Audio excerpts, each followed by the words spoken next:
Hello दोस्तों, I hope you are doing well. मज़ा में होंगे आप लोग, एंजॉय कर रहे होंगे और ज़ाहिर सी बात है, मज़ा नहीं कीजिएगा तो पढ़ने में कैसे आएगा मज़ा यार। एंजॉय तो करना है ना, तब तो आएगा एंजॉय करते करते पढ़ने में मज़ा। लेकिन थोड़ा सीरियसली पढ़ना है ना। तो हम बेसिक, यूपीएससी तो हो चुका है, तो हम बेसिक से चलेंगे, है ना? एकदम सीरीज़ वाइज़ थ्रोली एनसीईआरटी पढ़ेंगे, बहुत सारा क्वेश्चन एनसीईआरटी से देखा गया है ना? यूपीएससी में आप लोग भी देखे होंगे, जो-जो दिए हैं वो देखे हैं, जो नहीं दिए हैं उसको आप लोग क्वेश्चन प्रीवियस से क्वेश्चन मतलब 2023 का क्वेश्चन डाउनलोड करके उसको देखिए, किस पैटर्न पे पूछ रहा है। बहुत ही टफ क्वेश्चन था, लेकिन बट हमको पढ़ना है। एनसीईआरटी थ्रोली जब तक नहीं करेंगे, नहीं होगा। इसलिए हम 6 से कर रहे हैं एनसीईआरटी। चलिए 4th चैप्टर कर रहे हैं, शॉर्टिंग मटेरियल्स इंटू ग्रुप। यहाँ मटेरियल है, कुछ-कुछ मटेरियल, बहुत सारा मटेरियल है, उसको ग्रुप में बाँटना है ना? डिवाइड करना है, बाँटना है, उसको ग्रुप में रखना है। तो ये हम कर रहे हैं, चलिए। ठीक है, यहाँ ऑब्जेक्ट्स अराउंड अस। ऑब्जेक्ट मीन्स कोई सामान होता है ना, ऑब्जेक्ट मीन्स सामान है। हमारे चारों ओर जो सामान होता है, उसके बारे में यहाँ अब बोल रहा है। जैसे we have seen that our food and clothes have so much variety in them. हम प्रीवियस चैप्टर में देखें, तीसरा चैप्टर में देखे हैं कि फाइबर और फैब्रिक्स के बारे में बात किए हैं, तो उसी में बोल रहा है कि फूड और क्लॉथ्स जो हम देखें हमारे चारों ओर बहुत सारा है ना? Not just food and clothes, there is such a vast majority of object everywhere. ये फूड और क्लॉथ्स ही नहीं, बहुत सारा ऑब्जेक्ट हमारे चारों ओर है ना? तो ये कह रहा है we see around us a chair, a bullock cart, a cycle, cooking utensils, books, clothes, toys, water, stones and many others object। ये सब सारा हमारे चारों ओर देखते हैं, क्या-क्या है? चेयर भी देखते हैं, जब हम बैठते हैं कहीं तो चेयर भी देखते हैं भाई। बुलक कार्ट वो खींचने वाला कार्ड होता है। साइकिल भी देखते हैं, कुकिंग में जो बर्तन, खाना बनाने वाला बर्तन भी देखते हैं, बुक्स भी देखते हैं, क्लॉथ्स भी देखते हैं, खिलौना भी देखते हैं, वाटर भी देखते हैं, पत्थर भी देखते हैं और बहुत सारा ऑब्जेक्ट देखते हैं। All this objects have different shape and colour and uses. ये सारा ऑब्जेक्ट का अलग शेप होता है, कलर होता है और इसका यूज़ भी अलग-अलग होता है। ये एनसीईआरटी में यहाँ तक ये हो गया है ना। Look around and identify objects that are round in shape. ये बोल रहा है कि तुम अपने चारों ओर देखो और एक शेप, गोलाकार शेप देखो, है ना? और लिस्ट में इंक्लूड ए रबर बॉल, है ना? ये बोलता है कि रबर बॉल हो सकता है, फुटबॉल भी हो सकता, गोलाकार क्या हो सकता है? रबर बॉल हो गया, फुटबॉल हो गया, ग्लास मार्बल हो गया, ये सब हो गया, है ना? ये सब हो गया। तो if we include objects that are nearly round, our list could also includes object like apples हो गया, ऑरेंज हो गया एंड अर्थन पीचर, है ना? घड़ा, घड़ा जिसको बोलते हैं ना, अर्थन पीचर मतलब घेला जिसको बोलते हैं ना, तो ये देखा गया है, ये यहाँ है ना? इसमें यहाँ ये दे दिया है, जैसे ये सारा चीज़ यहाँ दिया है, तो ऑब्जेक्ट्स अराउंड अस, ये ऑब्जेक्ट क्या था? आगे देखते हैं क्या मेन है। We are looking for objects that are edible. ये भी देखते हैं कि ऐसा ऑब्जेक्ट जो खाने योग्य है। We might includes all the objects that we have listed in table, है ना? ये सब यहाँ दिया गया है। इसमें यहाँ कुछ कोई ख़ास नहीं है। यहाँ they all objects around us are made of one or more. यहाँ ये वाला देखना है, ये देखना है कि सारा जितना भी ऑब्जेक्ट है हम देखते हैं, वो कहीं न कहीं एक और एक से ज़्यादा मटेरियल से बना होता है ना, बना होता है। दिस मटेरियल में बी ग्लास हो सकता है, ग्लास मीन्स शीशा हो सकता है, उम, मेटल हो सकता है, प्लास्टिक हो सकता है, वुड हो सकता है, कॉटन हो सकता है, पेपर हो सकता है, मड हो सकता है, सॉइल होता है ना? प्लास्टिक तो जानिए, प्लास्टिक, वुड माने लकड़ी हो सकता है, कॉटन वूल हो गया, है ना? पेपर हो सकता है, मड मतलब कचरा जो होता है, मिट्टी भी हो सकती है। और इसी मटेरियल के बारे में बोल रहा है कि और सोचिए, क्या हो सकता है ना? तो यहाँ हो गया आपका, है ना? ये एक्टिविटी 1 में ये सब ज़रूरी रहता है, देखना एनसीईआरटी में दिया हुआ है।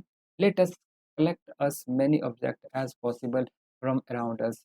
Each of us could get some everyday object from home and we could also collect some object from the classroom or from the outside. बोला कि चलिए एक कलेक्ट कुछ ऑब्जेक्ट हम कलेक्ट ऑब्जेक्ट मीन्स सामान कलेक्ट करते हैं। कलेक्ट मीन्स मतलब को जमा करते हैं, ठीक है? कुछ घर से भी है लेते हैं और कुछ स्कूल से लेते हैं, है ना? स्कूल से लेते हैं। What will have in our collection, है ना? चॉक हो सकता है, पेंसिल अगर स्कूल से लेते हैं, चॉक हो गया लिखने वाला, बोर्ड पे लिखने वाला, पेंसिल हो सकता है, नोटबुक हो सकता है, रबर हो सकता है, क्लस्टर हो सकता है, डस्टर सॉरी डस्टर हो सकता है।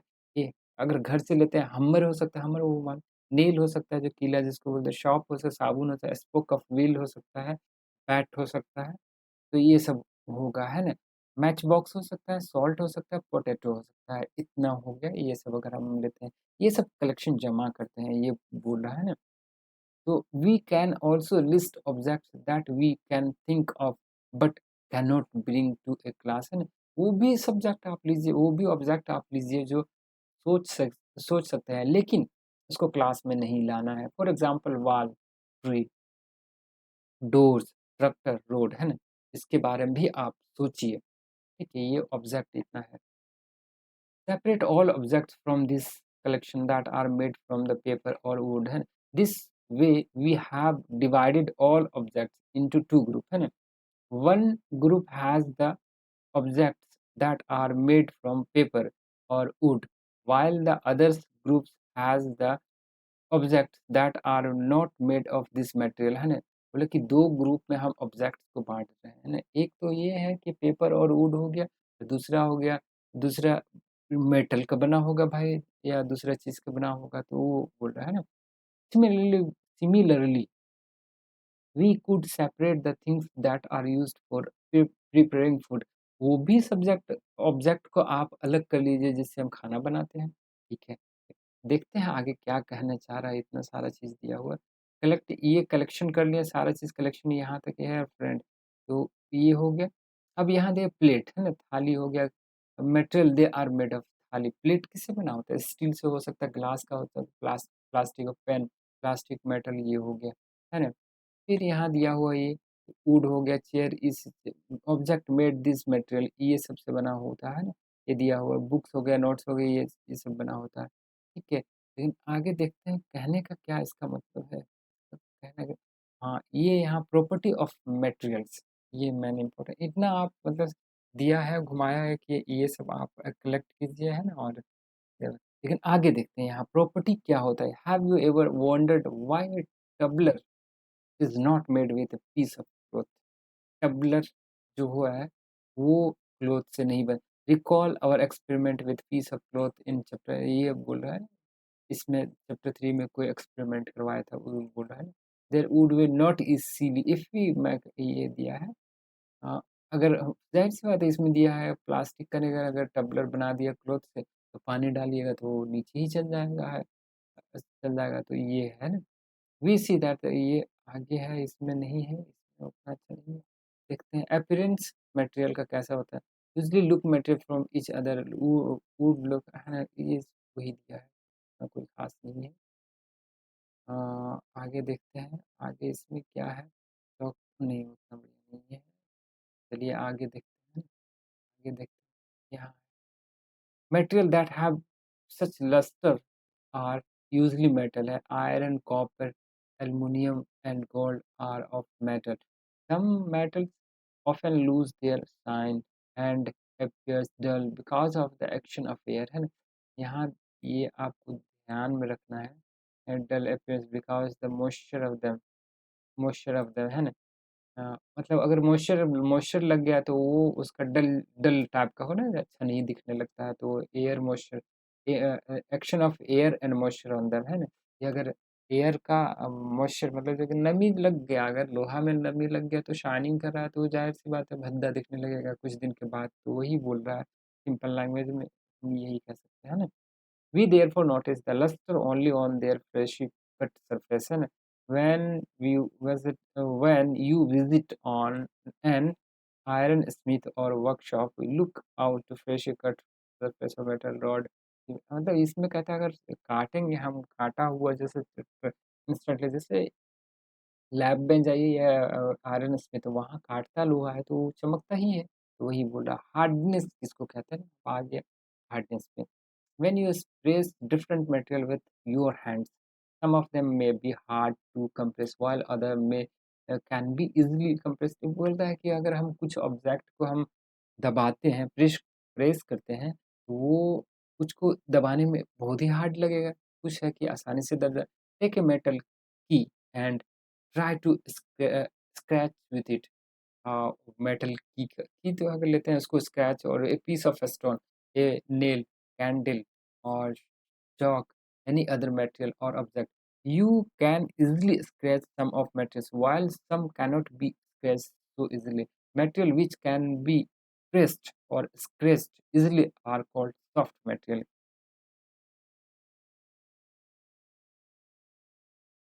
ये वाला आपको याद रखना है ना, ये याद रखना है, याद रखने वाली बात है ये।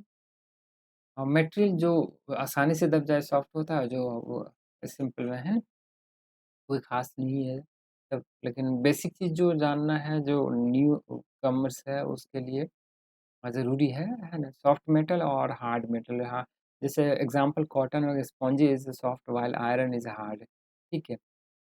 इन appearance material can have different properties like lustres हो गया, हार्डनेस हो गया, बी रफ और स्मूथ भी हो सकता है। मतलब कहना लस्टर में चमकीला हो सकता है, वो हार्ड बहुत मतलब हार्ड मीन्स कहना मतलब हार्ड हो सकता है, या तो रफ रफ मीन्स क्या मतलब चिकना नहीं होता है और चिकना भी हो सकता है, तो ये सब।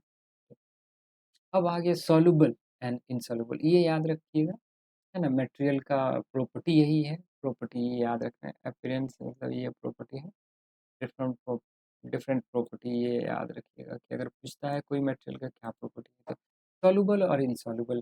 कलेक्ट सैंपल और सम सॉलिड सब्सटेंस सच है, शुगर ले लेते हैं, सॉल्ट ले लेते हैं, चॉक चॉक पाउडर लेते हैं, सैंड एंड सॉ डस्ट लेते हैं। टेक 5 ग्लासेस ये दिया हुआ है। A beaker, fill each of them them about two-thirds with water and a small amount spoonful of sugar to first glass, है ना? बोला कि 2/3 ये है ना, ये इसमें इसमें ये है, ग्लास में जो है ना पानी ले लिया 2/3 और चीनी डाल दिया, तो इसमें इसमें देखने को क्या है, तो वाटर आराम से घुल जाएगा इसमें, है ना? डिसअपियर हो जाएगा, यही बोल रहा है डिसअपियर हो जाएगा। तो सॉल्युबल उसी को कहते हैं ना, you will notice that some substance have completely disappeared or dissolve in water. तो इसी को सॉल्युबल कहते हैं ना, सॉल्युबल कहते हैं। और फिर आगे चलते लॉन्ग और जो नहीं घुलता है, जैसे हम कंकड़ डाल देंगे, कंकड़ है ना पेबल जिसको बोलते हैं इंग्लिश में, या तो मिट्टी तो घुल जाएगा लेकिन दिखता है ना, पेबल जो है ना पत्थर कंकड़ी कंकड़ी बोलते हैं, वो डालेंगे तो नहीं घुमेगा, तो इनसॉल्युबल उसको बोलते हैं, ठीक है, इनसॉल्युबल पानी में। तो आगे देखते हैं, आगे देखते कलेक्ट सैंपल, यहाँ कुछ होगा तो देख सर्च करते हैं। Vinegar a vinegar solubility of some common liquid in water, जैसे ये हो गया विंगर हो गया, लेमन जूस हो गया, मस्टर्ड ऑयल हो गया, कोकोनट ऑयल हो गया, केरोसिन हो गया, केरोसिन है, ये सब दिखा दिया है इसमें दिखा। तो यहाँ हो गया ये।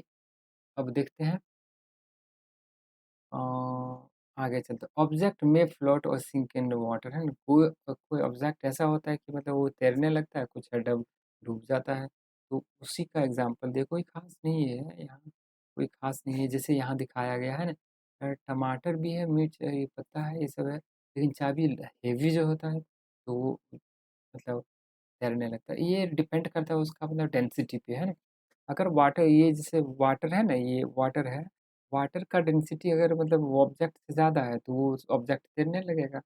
अगर अगर ऑब्जेक्ट का ज़्यादा ज़्यादा ज़्यादा डेंसिटी है, घनत्व जिसको बोलते हैं, घनत्व ज़्यादा है, तो वो नीचे चल जाएगा, तो यही है। यही इस मेन कॉन्सेप्ट है इसमें, है ना? डेंसिटी याद रखिएगा, अगर वाटर से ज़्यादा डेंसिटी ऑब्जेक्ट का है तो ज़ाहिर-सी बात है वो नीचे जाएगा, और कम डेंसिटी है तो ऊपर में तैरने लगेगा, ठीक है? ये है ट्रांसपेरेंसी के बारे में होता है। अब ट्रांसपेरेंट ट्रांसपेरेंट मीन्स इस पार से उस पार देख सकते हैं, जिसको पारदर्शिता बोलते हैं ना, पारदर्शी है ये, पारदर्शी, तो ये है। तो ओपेक हो या ट्रांसपेरेंट हो या ट्रांसलूसेंट मटेरियल। तो देखते हैं इसमें क्या है, क्या खास है इसमें, देख देख लेते हैं, है ना? हाँ, आगे देखते हैं, आगे इसमें तो कुछ नहीं, translucent but not clearly translucent एक बोलते हैं ना, यहाँ दिया material through which object can be seen but not clearly are known as translucent, translucent.